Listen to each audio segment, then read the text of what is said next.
Employment വകുപ്പിനെ കാലാനുസൃതമായി നവീകരിക്കണമെന്നാവശ്യപ്പെട്ട് joint council നേതൃത്വത്തിൽ സിവിൽ സ്റ്റേഷനിൽ പ്രതിഷേധ കൂട്ടായ്മ സംഘടിപ്പിച്ചു.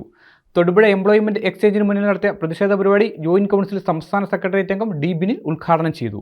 എംപ്ലോയ്മെന്റ് വകുപ്പിനെ തന്നെ നോക്കുകുത്തിയാക്കുന്ന സമീപനത്തിലേക്ക് ഗവൺമെന്റ് ഉൾപ്പെടെ കേരളത്തിലുൾപ്പെടെ മാറിയിരിക്കുന്ന സങ്കീർണമായ ഒരു സാഹചര്യമാണ് എത്തി നിൽക്കുന്നത്. കാണാതെ പറയാതെ കടന്നുപോകാൻ കഴിയുകയില്ല എന്നുള്ളതാണ് വസ്തുത. നമുക്കറിയാം, ഓരോ മേഖലയിലും ഇപ്പോൾ പുതിയ പുതിയ പ്രോജക്റ്റുകളുടെ അല്ലെങ്കിൽ അത്തരത്തിലുള്ള പദ്ധതികളുടെ കാര്യങ്ങൾ സൂചിപ്പിച്ചുകൊണ്ട് ഓരോ വകുപ്പുകളിലും കരാർ നിയമനം വ്യാപകമാക്കിക്കൊണ്ടിരിക്കുന്ന കാലഘട്ടത്തിൽ കൂടിയാണ് പോയിക്കൊണ്ടിരിക്കുന്നത്. അപ്പോൾ നമുക്കറിയാം, കൃഷി വകുപ്പുമായി ബന്ധപ്പെട്ടുകൊണ്ട് ആത്മ എന്ന് പറയുന്ന രീതിയിലൊരു പദ്ധതി, അതല്ലെങ്കിൽ PWD അല്ലെങ്കിൽ പൊതുമരാമത്ത് വകുപ്പിൽ KSTP എന്ന് പറയുന്ന ഒരു സംവിധാനം കൊണ്ടുവന്നിരിക്കുന്നു.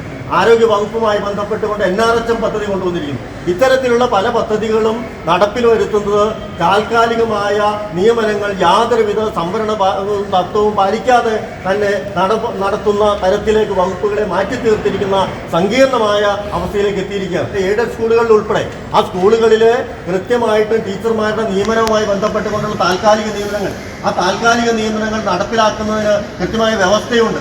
എന്നാൽ അതിനെ മറികടന്നുകൊണ്ട് PTA കമ്മിറ്റികൾക്ക് അധികാരം കൊടുത്തുകൊണ്ട് അത്തരം മേഖലകളിലെ ടീച്ചർമാരുടെ താൽക്കാലിക നിയമനത്തിൽ പോലും എംപ്ലോയ്മെന്റുകളെ മാറ്റി നിർത്തുന്ന സമീപനം വന്നിരിക്കുകയാണ്. അപ്പോൾ അത്തരം ഗുരുതരമായ അവസ്ഥയിലേക്ക് ആ വകുപ്പിന്റെ പ്രവർത്തനം മാറി തീർക്കുന്ന അവസ്ഥയിലേക്ക് എത്തി നിൽക്കുകയാണ്.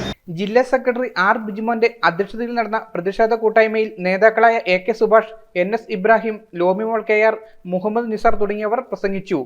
News bureau, Thodupuzha. എല്ലായിടത്തും വൈഫൈ, എല്ലാത്തും ഇന്റർനെറ്റായേ, നാട് മുഴുവൻ ഡിജിറ്റൽ, നാട്ടാരെല്ലാം ഹൗസിംഗിലാണ്.